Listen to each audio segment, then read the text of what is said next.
नमस्कार फ्रेंड्स, मु जयश्री आपण मानकु मो चैनल कुक स्माइल शेयर रे स्वागत करुछि। आज मु गोटे निरामिष डिश आनी बिना पियाज रसुण रे। एई डिश रे फाइबर प्रोटीन प्रचुर मात्रा रे थाए आउ एटा हार्ट पई बहुत उपकारी। एई डिश हैला हमर सोयाबीन। आज मु सोयाबीन को कीमा स्टाइल रे रांधिबी। तो चलंतु रोसई आरंभ करिबा। प्रथमे आमे 4 कप पानी फुटेबा। पानी गरम हे गला परे आमे 2 कप सोया चंक्स पानी रे ऐड कर लेबा। एहाकू 5 मिनिट पानी रे फुटेई की गैस ऑफ कर देबा। एहाकू छाणी की ठंडा करी की आमे भल्लो किरी चिपुड़ी की रखिबा।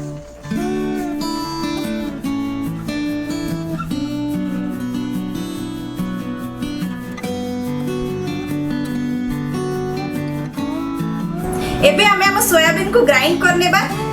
आमे ध्यान रखिथिबा जे सोयाबीन को पेस्ट करिबानी किबा पाउडर करिबानी। सोयाबीन को आमे जस्ट दरदर बटा करके रखिबा।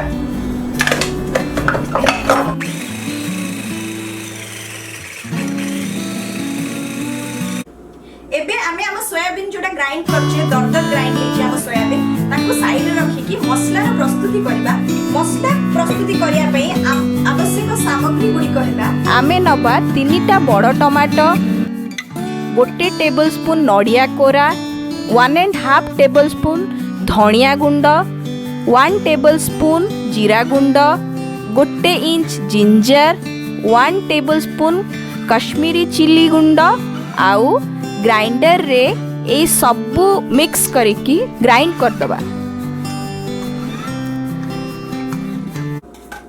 एबे हमर मसला बटा हे छी। आमे गैस ऑन करके गोटे पैन को गरम करिबा ओ सेथिरे 5 टेबलस्पून तेल ऐड करिबा। तेल गरम हैला परे आमे आम मसला पेस्ट पकेई की 3 रु 4 मिनिट जाए मसला को भल्लो भाबरे कसिबा। सेतिकी भितरे आम टमाटो सिझी जाइथिबो। गैस फ्लेम को मीडियम रे रखिकी भल्लो भाबरे आम मसला को कसिबा।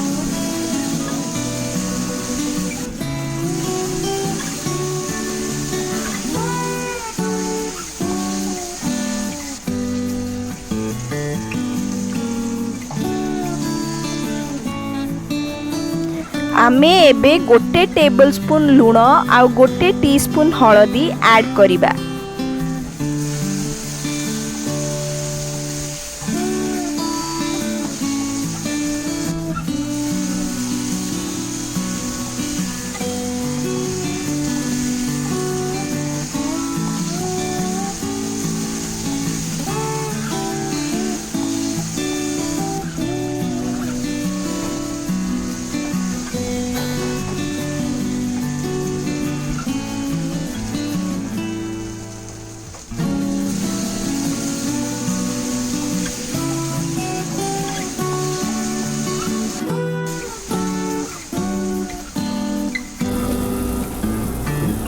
हमर मसला भलो भाबरे कसी जाईछि।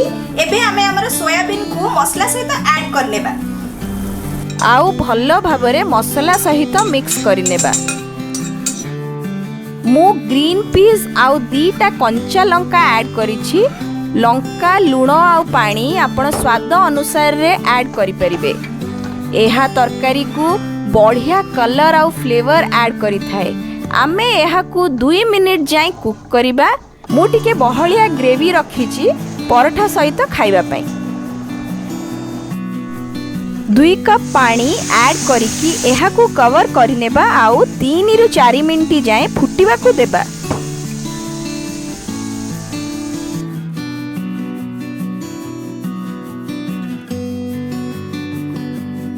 सोयाबीन सब पानी सोक कर नै छी आउ हमर ग्रेवी ड्राई हे जाई छी। एई पॉइंट रे आमे 1 टेबलस्पून गरम मसला आउ किछि कट्टा धनिया पत्र पकेई की गैस ऑफ करिनेबी। आमर सोयाबीन कीमा बिना पियाज रसुण रे अति सुंदर भाबरे प्रस्तुत हो जाइछि।